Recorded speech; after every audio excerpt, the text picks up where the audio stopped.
Levi. Masih gokil. Gila, Mal. Sehat, Mal ya? Sehat, Sehat ya? Sehat Gila. dong, Sir. Udah lama banget gue gak konten sama lo, Mal. Iya, sepatu gua masih di rumah lu nggak? Udah gue buang-buangin. Iya. Nah. Saya nitip sepatu teman-teman di Isir sampai sekarang ada 70 sepatu. Buset, udah banyak banget. Udah gue ngangkatinnya kita pakai apa tuh? Iya, pakai yang apa?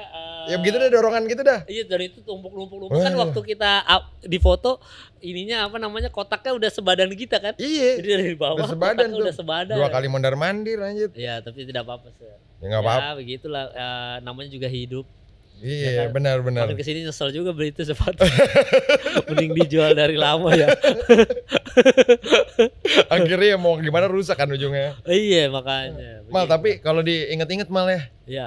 back in the day gitu, ternyata kita orang Indonesia pertama yang bikin konten sepatu ya.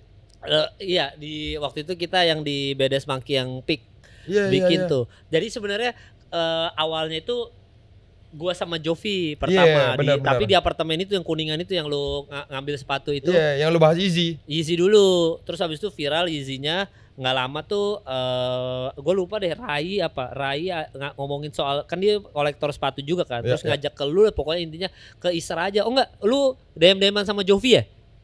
Suruh ke Bedes Monkey ya, pokoknya intinya kayak gitulah ceritanya. Gitulah. Nggak lama Mal, ini ada teman namanya Iser DM gua kemarin, pokoknya gitu-gitu gua lupa ceritanya. Kita disuruh main ke Bedes Monkey Pick. Akhirnya main ke sana bikin konten yang Jordan sama Rai. Bener, lu sebenarnya nggak ngomong mau bikin konten. Iya. Tiba-tiba lu dateng ya kan bikin konten disuruh ngomong anjir. Itu pertama kali gue depan kamera tuh geter-geter tuh. Iya bener.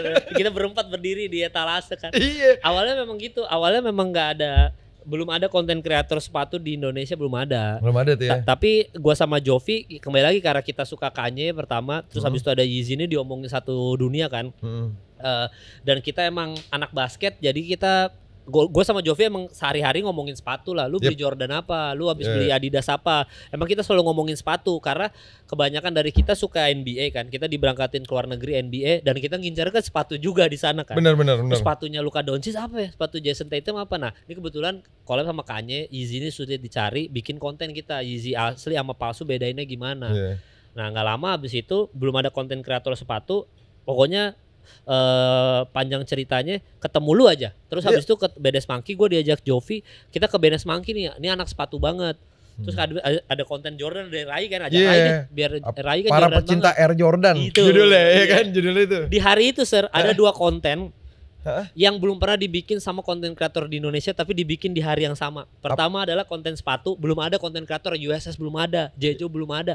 Mungkin orangnya udah ada yang suka sneakers tapi nggak ada yang punya konten. Benar. Itu satu konten pertama soal sepatu di Indonesia. Yang kedua adalah konten NBA pertama. Kan kita tag NBA. Oh iya, sama yang Lex Arab, inget gak? David Beat yang di Bedes Monkey kan di kursi itu. Oh iya bener, itu konten NBA ya. Konten NBA itu yang bikin akhirnya berangkat ke luar negeri. Gua, Jovi, Andovi berangkat ke luar negeri gara-gara itu. Baru abis itu ada Box to Box, ada Rocky Padilla, ada semuanya. Tapi itu konten pertama tuh, 2 konten NBA dan juga gokil juga ya. OG ya gitu ya. Monkey tuh. OG ya gitu ya. OG tuh. Iya, akhirnya keluar tuh udah kreator-kreator aslinya yang udah lebih ngerti, udah keluar semua. Gila ya, kita udah itu konsisten bikin konten sneakers, ya kan. Sepatu ada. Iya, lu ada bikin jajan sepatu. Ngomongin itu apa PG, sepatu PG. Iya. Gila itu kalau dipikir-pikir gila juga ya. Iya, dan itu konten jajan sepatu dulu zaman di Bedes Monkey sama di apa sih tempatnya si Jelly limited grill. Limited grill. Itu sudah sampai yang datang almarhum Glenn Fredly loh. Bener. Lu bayangin loh. Bener. Awalnya cuma bercanda-bercanda dari Bedes Monkey Pick doang jadi begitu. Gokil ya. Gokil bisa. Gak main-main loh. Tapi inget gak ada momen juga lu berhenti nge-YouTube tuh. Iya. Kenapa sih Mal tuh? Karena ini aja sih, karena pertama nyari bintang tamu yang ngerti sepatu kan sulit. Iya. Maksudnya masa lu lagi Sir, gue bilang nih. Kan gue nyari jajan sepatu, nyari tamu yang ngerti sneakers tuh kebanyakan tuh kayak kita mau ngomongin sneakers ya gitu. Terus dia bilang, wah bang gue gak ngerti sneakers bang, gue takutnya sotoy dihujat. Jadi banyak yang takut. Banyak yang takut gitu, nyari bintang tamu sulit akhirnya. Dan makin kesini tamu-tamunya makin kayak gak ngerti sepatu, jadi gincarnya viral doang. Akhirnya obrolannya tuh obrolan bukan nggak deep lagi. Jadi terlalu ini, akhirnya gue sulit nyari bintang tamu, gue stop. Dan memang waktu itu mau, dan gue nge-YouTube tuh kan lagi vakum stand up. Bener. Itu yang main sama Young Lex sama Jovi Andovi Arab itu kan lagi vakum stand up tuh tahun 2016 itu vakum stand up karena gua lagi nggak berkomedi dulu. Terus habis itu di momen itu gua ngerasa mau balik komedi lagi, makanya nge-podcast tuh, podcast hancur Spotify. Terus habis itu ini lagi sempat balik stand up lagi sebelum Covid tuh. Sempat bikin spesial show 2 kali walaupun nggak berbayar ya, gratis ya. Tapi ya sempat ini mau balik lagi ke dunia stand up karena gua lagi banyak materi. Terus gua lagi nonton Raditya Dika, terus nonton Radit lagi bikin spesialnya di YouTube. Dipotong-potong tapi gitu. Gitu. Akhirnya gue masukin ke YouTube, gue potong-potong gitu. Iya, padahal enggak, gue ada momentum tuh di saat lu yang lagi rajin-rajinnya nge-YouTube banget tuh, Mal. Iya. Rajin banget. Iya. Terus tiba-tiba berhenti. Kendor tuh kan? Iya. Kendor. Tapi maksudnya lu ada faktor tertentu gak sih di luar itu deh? Sebenarnya sih nggak ada ya, karena tamunya sulit aja sih waktu itu sih. Sulit ya? Tamunya sulit. Terus sama lu ada syuting kalau nggak salah. Iya sebenarnya ada itunya juga kan, waktu itu lagi banyak syuting juga kan. Keluar negeri tuh Sir. Iya, Hungaria ya? Hungaria, Budapest. NBA-nya juga keluar negeri tuh kan, berangkat tuh. Jadi nggak kepegang aja sih, maksudnya nggak. Dulu kan gue juga masih ngedit sendiri Sir. Benar.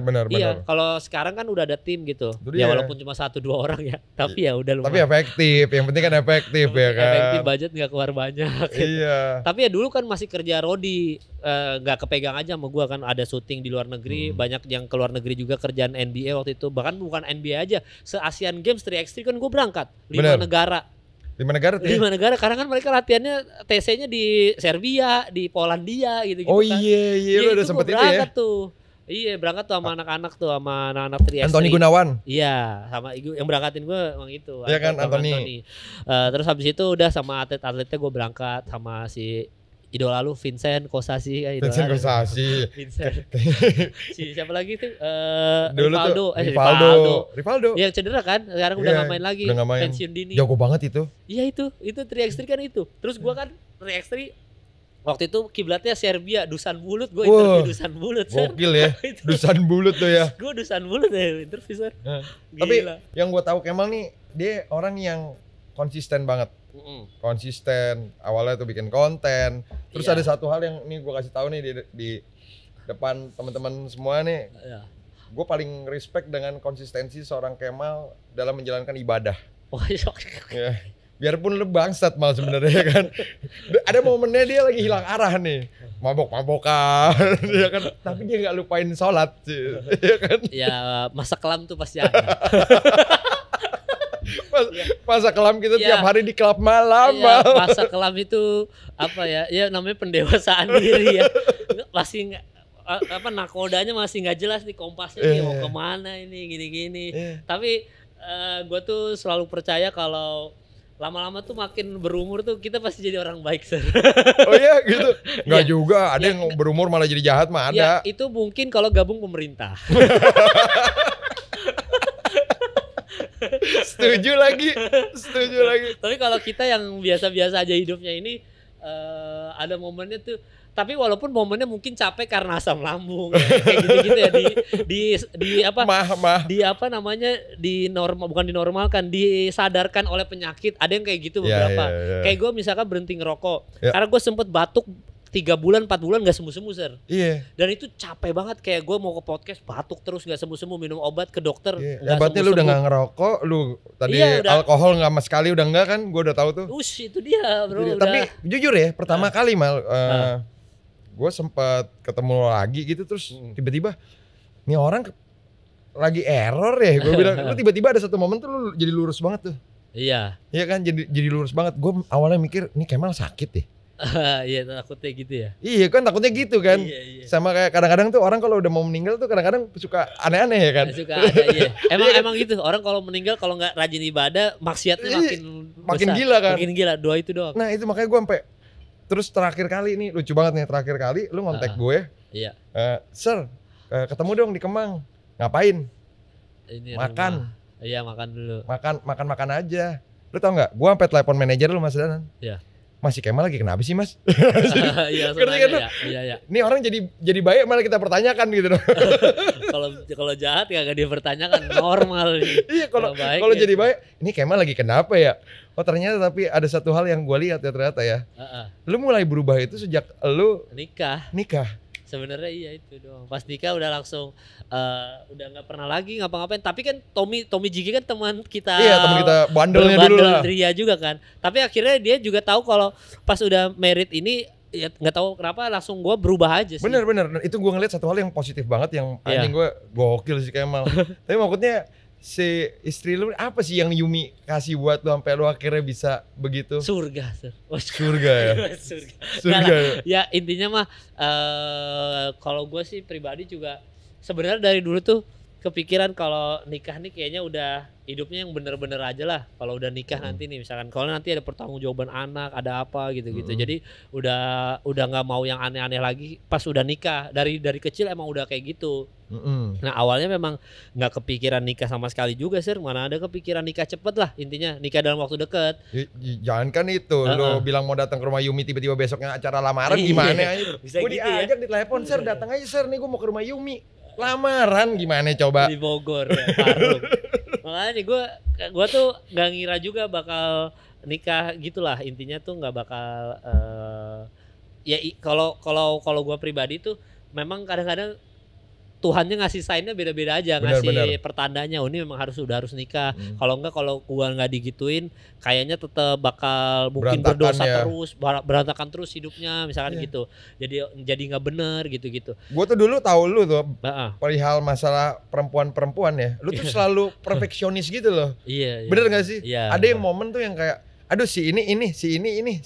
Ada yang kurang. Bener nggak? Iya. Tapi tiba-tiba lu dapet istri lu yang sekarang nih Yumi dan tiba-tiba semua jadi kayak gue sampai jadi berubah aja. Iya berubah. Iya itu makanya gue juga pacaran paling lama sama bini gue ini juga sir. Kan kalau lu tadi cerita kurang ini gue nggak pernah lama sir. Bener. Pacaran boro-boro ada yang setahun udah 6 bulan putus 8 bulan. Apalagi kalau deket-deket tuh sebulan hilang. Kan gitu kan zaman dulu kan. Ada yang sehari ngilang ada juga yang begitu. Ada ya. Ada. Dan itu tergantung lu sehari hilang. Mal ngapain lu bawa sih Mal nih orang Mal. Gue lagi yang disalahin. Iya gue ingat banget tuh. Mal ngapain sih bawa ini orang udah aneh gini-gini. Oh ya gitu ya sir ya.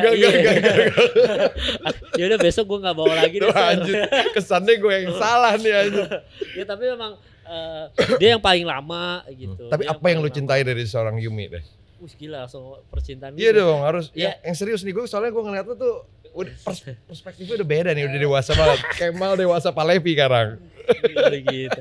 Apa ya gue lihat ya soalnya dia tuh orangnya kan gue nggak tahu kalau bini lu kayak gimana ya. Cuma kan kalau orang bilang jodoh menyempurnakan kita aja. Betul. Nah dia tuh yang menyempurnakan aja. Tadinya kan gue tuh orangnya tuh suka telat sir. Iya benar.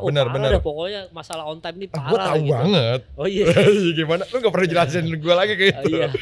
Apalagi teman-teman gue yang lain udah sampai berantem masalah telat bukan lagi ini. Tapi kayak Yumi tuh orangnya disiplin banget. Oke. Jadi banyak hal-hal yang kayak dia tuh kayak ngasih tahu soal kesehatan misalnya kayak tadi lu bilang ini nggak sehat nih begadang apa segala pulang malam gitu-gitu nggak sehat. Nah dia ngasih tahu jadi dia kayak ini gua kayak mentor. Malaikat penjaga mentor. Iya mentor malaikat penjaga gitu yang ngingetin lu tuh jangan gini loh. Iya jangan gitu kayaknya semua bini begitu dah ya. Bini juga kayaknya ngingetin hati-hati kebablasan. Bener. Nah Yumi tuh gua ngerasa dia menempati tempat itu gitu.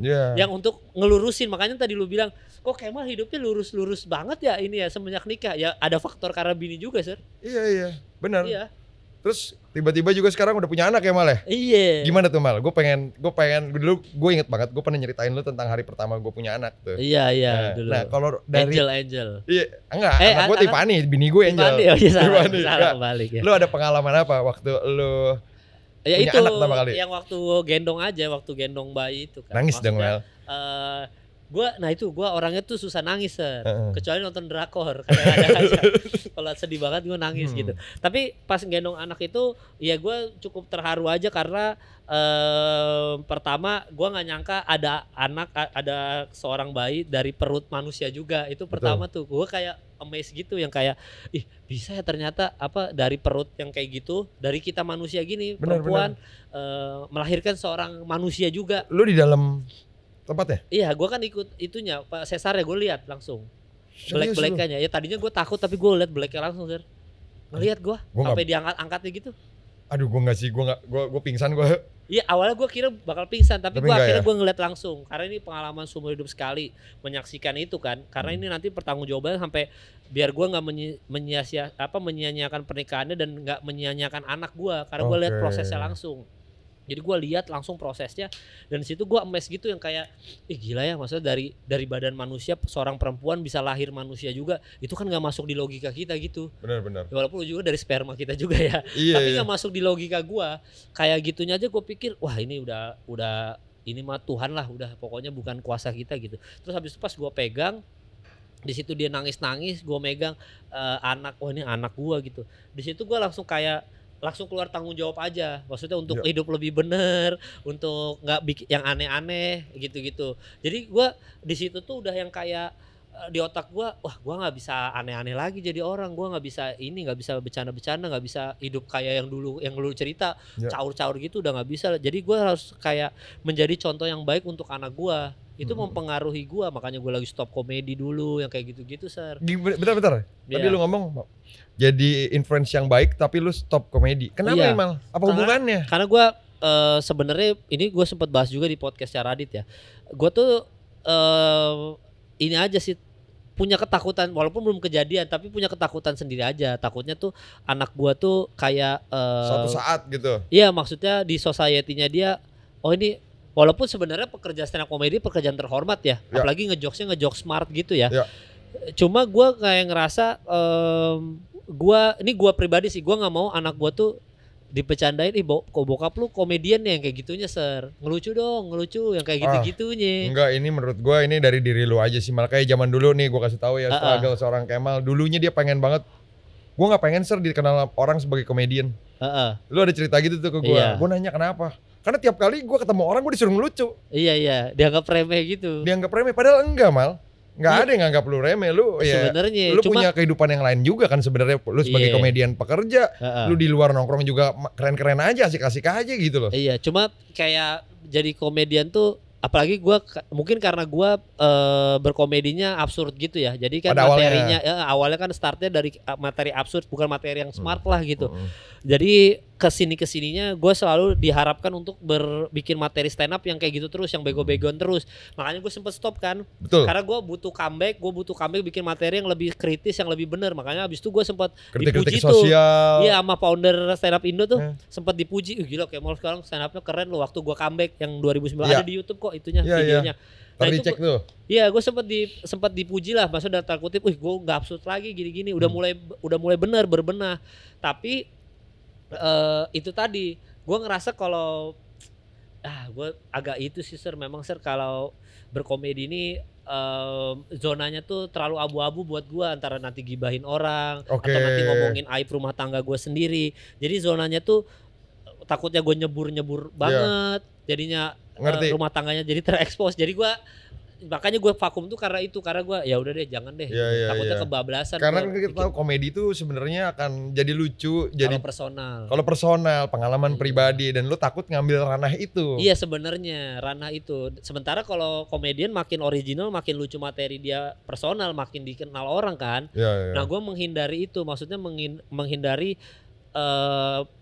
apalagi pas sudah semenjak nikah, gue menghindari kehidupan rumah tangga gue tuh terlalu gue expose segitu, apalagi lewat berkomedi. Jadinya kan jadi dilucuin bini guanya atau anak guanya. Iya, lu nggak mau hal seperti itu terjadi. Iya, dilucuin. Mending tapi kan kalau ngupload soal ya gue jalan-jalan ke luar negeri misalkan, atau enggak gue ngupload soal bini gue cantik gitu. Lu kan di luar sana ya nggak akan dibecandain. Betul. Kan bini kayak lu liburan sama keluarga kemarin. Ya itu mah udah normal aja. Tapi kan kalau bercandain, masa bini gue tidurnya ngorok misalkan gitu. Tidurnya ngorok gini-gini. Gue pernah tuh lagi tidur, pusing banget saking ngoroknya bini gue, misalnya materi kayak gitu ya. Nanti kan pas pulang, Yumi yang ngorok ya tidurnya. Impactnya kena kan. Nah, gue menghindari itu, Sir. Menghindari yang kayak gitu-gitu. Makanya gue stop itu supaya gue nggak mau keluarga gue nih jadi materi komedinya atau ngelawaknya orang-orang, karena materi gue lucu banget gitu. Lo tau gak tuh artinya apa? Apa? itu artinya lu udah dewasa sekarang. Gila. Gue inget dulu setiap hari kita main doang. Iya, makanya lihat di belek Sir biar dewasa Sir. Tapi ampun sih gue mal itu. Sesar. Nyerah sih mal. Iya, itulah yang bikin gue karena lihat di belek angkat anak sendiri. Ya semua orang juga begitu, mungkin ada juga. Cuma itu lumayan menyentuh gue di situ.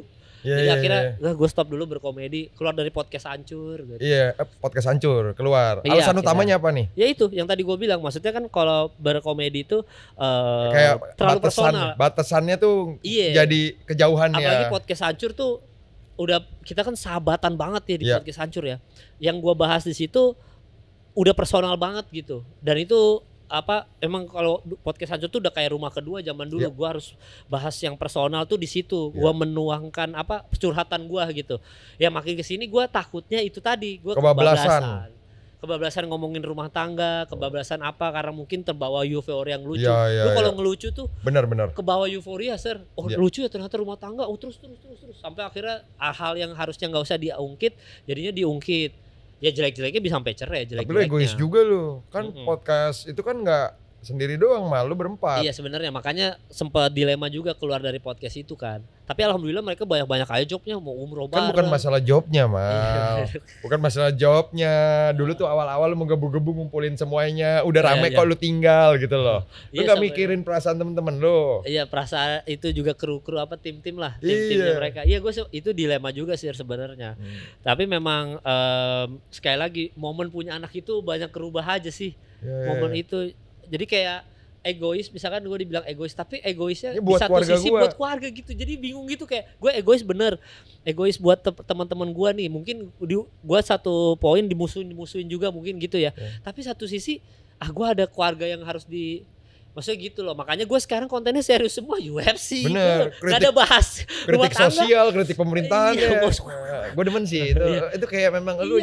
Tapi di saat lu udah punya keluarga ini tuh jadi matang banget malu.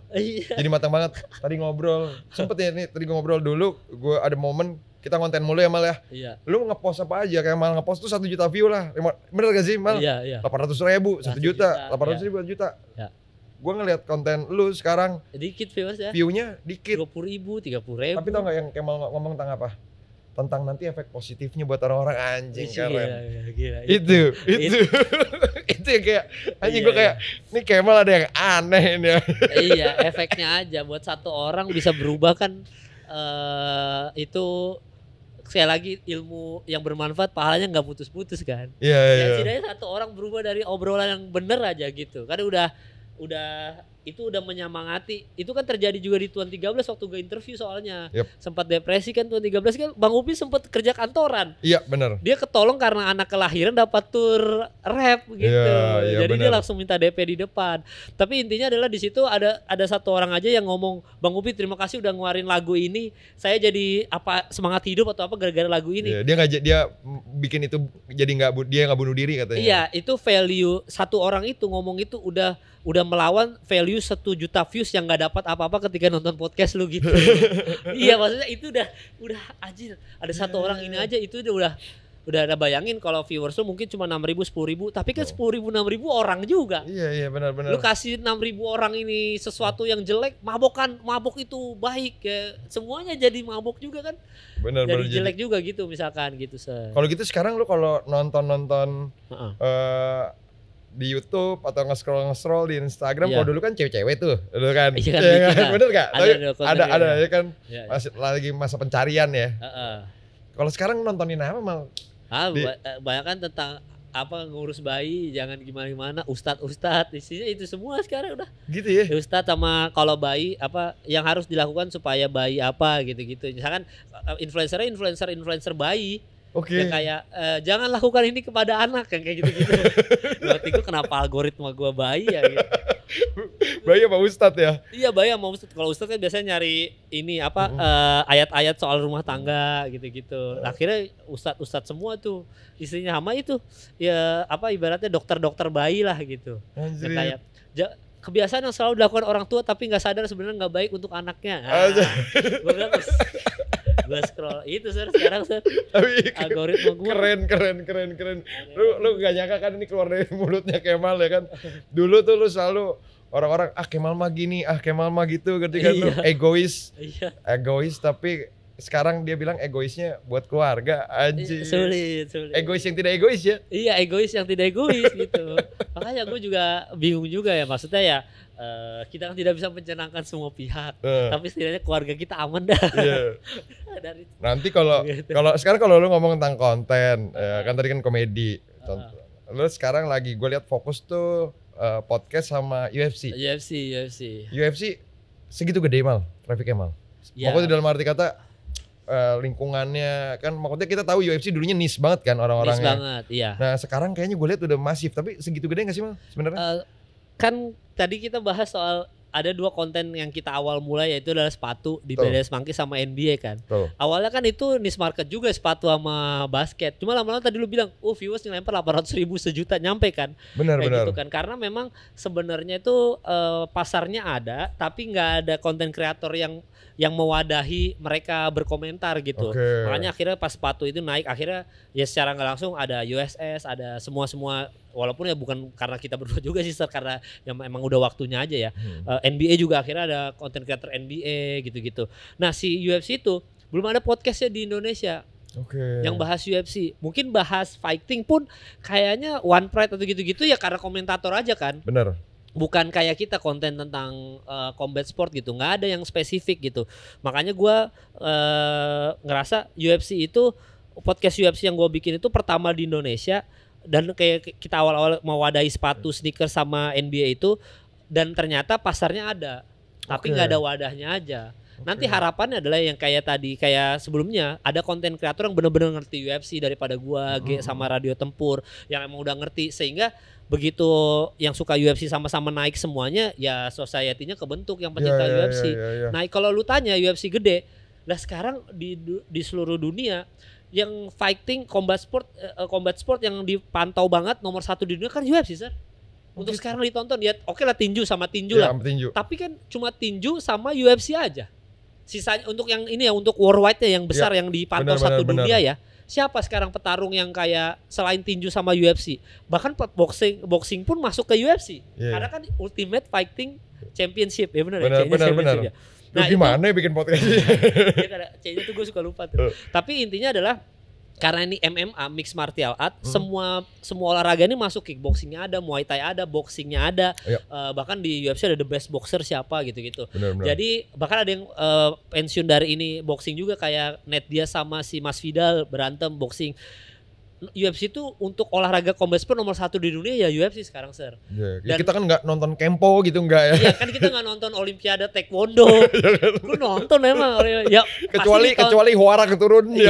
Tapi ya ditonton pasti sama orang yang di sana ya. Cuma intinya adalah yang entertainmentnya yang ditonton sama seluruh orang, disiarin kayak NBA-nya adalah UFC kan. Benar. Yang kayak FIFA-nya lah. Terus ada cerita backstory-nya. Ada backstory-nya. Kayak tinju tuh udah paling itu ya, 2 itu ya, tinju sama UFC sama ya. itu. Ya kalau tinju kan saya Rian Garcia gitu. Iya. Sama si siapa Siapa sih? Devin Haney. Ya. Lomachenko. Banyak. Pokoknya itu kan. Nah, tapi kalau UFC itu sekarang yang paling dipantau, makanya dan dunia combat sport tuh nggak pernah mati, sir. Iya, namanya berantem gitu. Siapa sih yang nggak suka nonton orang berantem gitu? Kalau ada orang berantem di pinggir jalan aja kita tonton. Kita rekam gitu kan.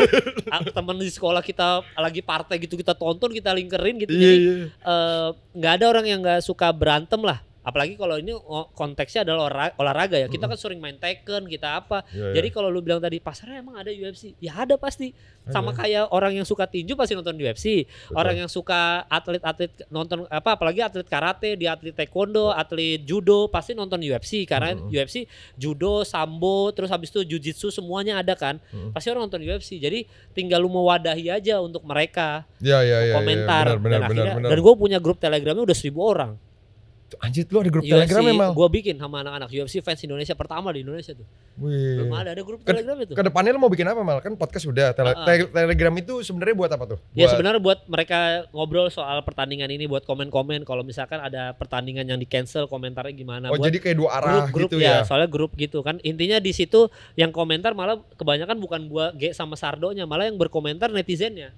Jadi mereka komen kalau misalkan McGregor di cancel nih, komen. Dan itu mereka semua ngerti UFC lebih parah loh. Gila, edik banget. sama fightingnya, sama fighternya gitu. Ya gue terakhir ada podcast di Asumsi sama Pange. Ya bahas UFC kan. Bahas UFC kan gue kan udah dari awal udah disclaimer ya. Gue tuh nggak terlalu ngerti tentang UFC lah, tentang MMA lah gitu lah ya, mixed martial. Gue lebih ngerti dari sudut boxing gitu. Dicela-cela gue. Iya, gue baca sih komennya. Iya kan, literasinya tidak apalah ini. Iya. Kenapa jadi saya yang salah? Tapi tebakan gue benar semua. Iya, lu tebak JK Saragi kan soalnya kan. Iya, JK Saragi akan kalah karena takedown, submisi. Ya dan emang ya itu dibantu JK Saragi juga orang Indonesia pertama ada di UFC juga. Ya itu sebuah pencapaian lah. Intinya adalah UFC itu NBA-nya combat sport. Yep. Jadi penikmatnya pasti ada, pasti besar, tinggal komunitasnya dirangkul aja lah. Dan begitu ya kedepannya aktivitinya gitu-gitu aja sih, Sir. Bikin merch nobar, gitu. Ya mungkin bikin merchandise. Dan gua dari dulu kerjanya bidangnya tuh kalau berkreasi pasti komunitas kan, basket komunitas, sneakers komunitas. Benar. Jadi memang goalsnya adalah komunitas yang gua ini, dan komunitasnya yang gue juga suka. Bukannya gue tiba-tiba bola kan, gue ya udah ngikut aja, tapi kan gue nggak bikin podcast bola tentang bola spesifik lah gitu. Benar. Gitu. Atau volley kan gue nggak Jadi tiba-tiba bikin padahal kalau lu memang mau cari trafficnya aja kan bola gede banget ya malah ya. Iya, bola gede banget. Cuma kan gue basket, sneakers juga gara-gara basket. Kalau UFC ya karena itu tadi, siapa sih yang nggak nonton orang berantem gitu. Dan sekarang nomor satunya UFC. Ya kita pasti nonton. Conor McGregor masa lu kagak nonton gitu. Khabib deh. Dan banyak sekarang orang suka UFC karena itu seiman. Kan banyak petarung Islam. Bener. Dan ini makanya gue bahas juga, ini menurut gue kerennya dari UFC ya. Lu bayangin ya, pertandingan itu kan pukul-pukulan. Tapi gue bisa pada saat contohnya Khabib deh, itu bapak-bapak pada nonton gitu di pinggir jalan gitu kan. Pokoknya benar-benar kayak ngebelain karena Muslim. Iya. Itu gue bilang impactfulnya luar biasa ya. Iya, dan Dana White termasuk yang nggak anti Muslim. Dia bahkan bikin UFC Abu Dhabi yang kayak gitu-gitu. Jadi dia memfasilitasi fighter Muslim. Dan kayak Khabib kan Muslim mungkin Muslim nih nggak boleh mukul kepala, dosa gini-gini, ada yang kayak gitu-gitu kan. Khabib kan akhirnya jago takedown. Dan di UFC difasilitasi kan soal itu kan. Nah maksudnya UFC itu yang salah satu yang buat gua respect juga itu juga, Sir. Karena banyak fighter Muslim ya kan, Dagestan kan rata-rata Muslim semua. Kayak gitu-gitu. Nah itu yang bikin gua juga akhirnya kalau lu bilang nonton UFC, nonton gara-gara itu juga ada pengaruhnya lah. Iya. Itu. Ini menarik banget sih. Kalau ngobrol sama lu udah lama kita nggak ngobrol ya. Udah lama ngobrol. Dulu kalau kita ngobrol tuh cuma ngomongin malam mau kemana. Iya, sekarang malam mau kemana, Sir? Lagi galau nih, Sir. Ada sepatu ini nih, Sir. Ya kan? Ada sepatu ini nih, kop nggak nih, gitu-gitu. Sekarang bodo amat, Sir, ada sepatu juga. Ya, masih gue masih ngikut lah. Ada apa, tapi mah udah ya. Nggak terlalu gimana ya. Iya. Karena udah jadi, menurut gue bedanya pada zaman kita ngelakuin itu tuh eksklusif banget Mal. Iya, nggak ada pemainnya. Terus nyari barangnya juga nggak semudah sekarang. Iya, sekarang gampang. Udah toko-toko sneakers. Bayangin dulu goals kita tuh, Sir ya. Maksudnya dulu kan cuma kita nyari sepatu di mana sih, BDS Monkey gini-gini. Sekarang udah ada Foot Locker, udah ada ODD. Bener. Dan itu lu sekarang beli jersey basket juga gampang, yang tag-nya Jordan. Dulu kan sulit cari topi Jordan di mana. Bener. Jadi kita huntingnya semangat, begitu dapat ngonteninnya juga eksklusif. Sekarang udah ini. Bayangin, Sir, cuma ya mungkin nggak tahu ya itu impactnya ada di kita atau enggak di USS mungkin yang lebih besar ya. Cuma kerja kita yang sepele-sepele gitu, impactnya sampai di Senayan City ada Foot Locker loh gitu. Kalau kita urut walaupun secara nggak langsung, tapi kalau kita urut ya mungkin gara-gara itu juga gitu. Dari Yeezy ini, dari Yo Yeezy dulu. Iya, dan itu sekarang udah ada Foot Locker, udah ada ODD, udah ada semuanya kan. Maksudnya udah gampang-gampang gitu sekarang nyarinya gitu. Tuh. Tapi lu tuh masternya bikin apa pertama kali sih kalau gue bilang ya malah. Iya. Iya nggak sih, ngerasa nggak sih? Ya. Kayak tadi lu ngomong konten NBA gue pertama kali. Iya kan? Iya, sebenarnya kontennya kreatornya udah ada, tapi kan belum ada yang bikin YouTube-nya aja kan. Iya. Ya benar, pertama kali untuk sosial media. Iya. UFC juga di YouTube kayaknya. Iya, baru pertama. Ya tadi kan gue bilang pertama di Indonesia. Berikutnya apa lagi Mal? Yang pertama lagi. Apa nih? Bikin masjid, Sir. Wah, enggak ada masjid, orang udah banyak. Bikin masjid orang udah banyak ya. Lu bikin konten agama sih? Enggak lah. Enggak. Harus itu. Tapi nggak tahu sih kalau kedepannya sih gue kayaknya udah di umur sekarang nih walaupun belum tua-tua banget juga ya, tapi udah nerusin yang ada aja lah karena kan udah ibaratnya berprosesnya udah panjang nih, kemarin dari usia 20-an udah berproses terus gitu. Sekarang mah tinggal konsistennya aja dengan konten yang ada, misalnya kayak UFC ya udah konsisten UFC. Mau itu ada brand, mau nggak ada brand, kontennya tetap ada aja lah gitu, tetap konsisten aja. Terus habis itu konten yang dibikin sekarang podcast atau apa udah konsisten aja. Dan itu kan gue juga bikin podcast kan ibaratnya mau dapat ilmu dari bintang tamu gue. Jadi ngobrol ya kan. Ngobrol maksudnya kan itu ngobrol dari yang ahli-ahli gitu kan lebih masuk ke otak gue ketimbang guru yang ngajarin. Bener. Mending ya dari tamu aja gue dapat ilmu, setidaknya nanti makin tua makin banyak ilmu yang gue dapat kan, pasti bintang tamunya generasinya udah ganti terus kan, guanya makin tua tapi tamu gue bisa umur 20-an, mungkin umur 25 kan, refreshing lagi buat mindset gue. Oh ternyata anak muda zaman mungkin di umur gue yang udah 50 misalkan tapi tetap nge-podcast, gue dapat ilmu dari umur 20-an. Oh ternyata zaman sekarang begini udah AI semua ya, udah robot semua ya, udah beda lagi kan ininya, knowledge-nya udah beda lagi. Nah itu aja jadinya gue sekarang konsisten sama konten yang ada sebisa mungkin. Kalaupun udah nggak konten lagi ya mungkin saya sudah kaya raya sekali ya, udah bos saham. Kemal sudah di pemerintahan, wali kota Samarinda, gubernur Kalimantan Timur. Ya kalau itu mah kalau udah ibaratnya mungkin kalau udah seusia yang udah tabungan udah banyak, yang udah masa tua udah santai-santai mungkin berhenti. Cuma kalau buat sekarang sampai kayaknya kebayang gue sampai umur 50 masih nge-podcast sih. Kan cuma modal ngomong doang. Sama ngundang bintang tamu. Joe Rogan juga umur berapa masih nge-podcast sampai sekarang. Mike Tyson?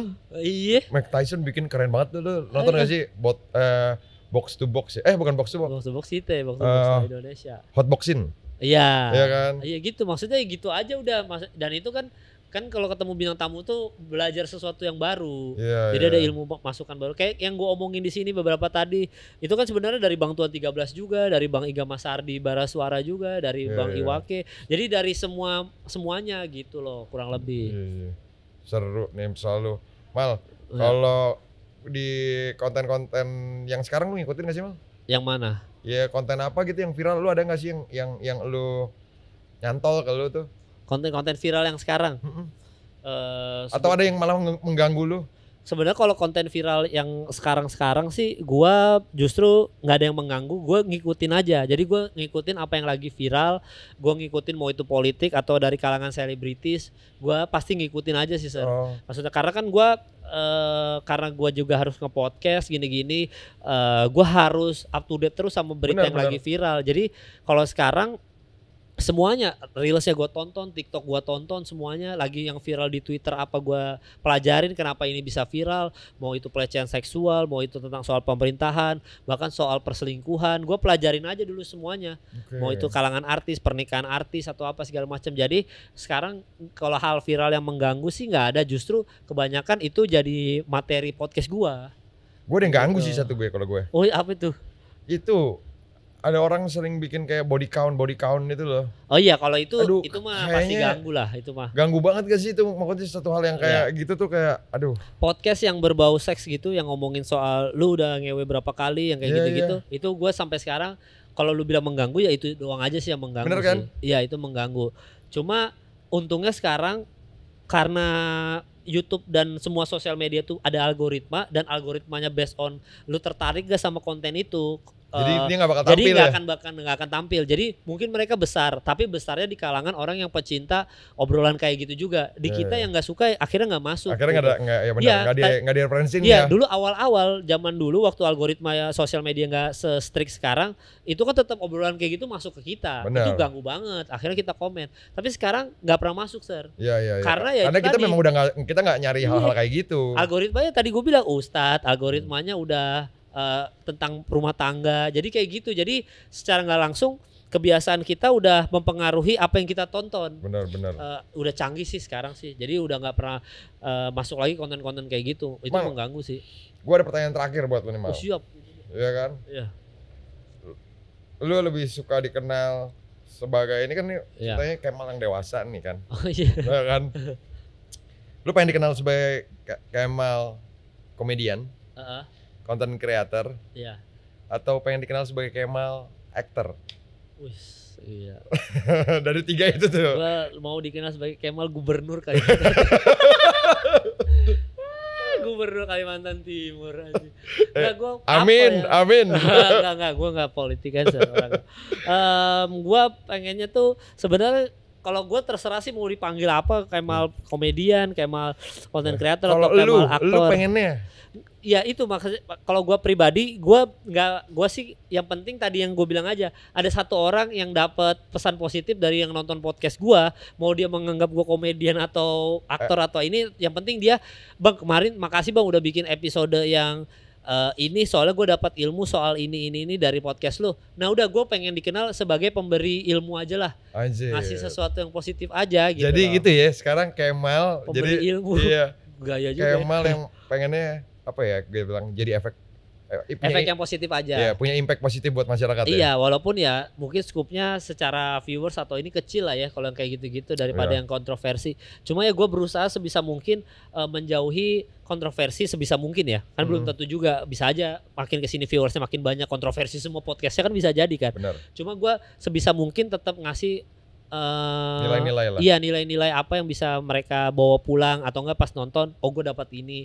Dan itu kan soalnya makin tua kan ya kembali lagi makin tua pertanggungjawabannya makin gini. Belum lagi kita kan semua pasti meninggal juga, Sir. Bener. Apalagi yang dibawa selain nama baik, kalau udah meninggal mah yang dibawa nama baik doang. Jadi ya ngejaga itu aja lah sampai akhir hayat tuh. Setidaknya kalau kontroversi yang dulu-dulu cara ngebayar atau enggak cara gua apa namanya ibaratnya tuh menghapus dosa zaman dulu adalah dengan cara ngasih sesuatu yang positif ke depannya. Jadi biar dosa-dosa itu, aib-aib gue yang dulu ditutupi sama sesuatu yang positif aja. Keren, luar biasa. Gila, luar biasa ya. Minum dulu dah gitu. Ya pasti, Mal, thank you udah datang ke podcast. Gue takutnya kalau kita lanjutin lagi ngobrol 3 jam sih. Iya bisa 3 jam. Bisa 3 jam, makanya ini juga lebih baik kita tutup podcast kali ini. Ya pasti thank you buat waktunya. And itu buat teman-teman yang nonton ya kan, semoga bisa diambil efek-efek positifnya. Itu aja. Sampai ketemu di episode berikutnya.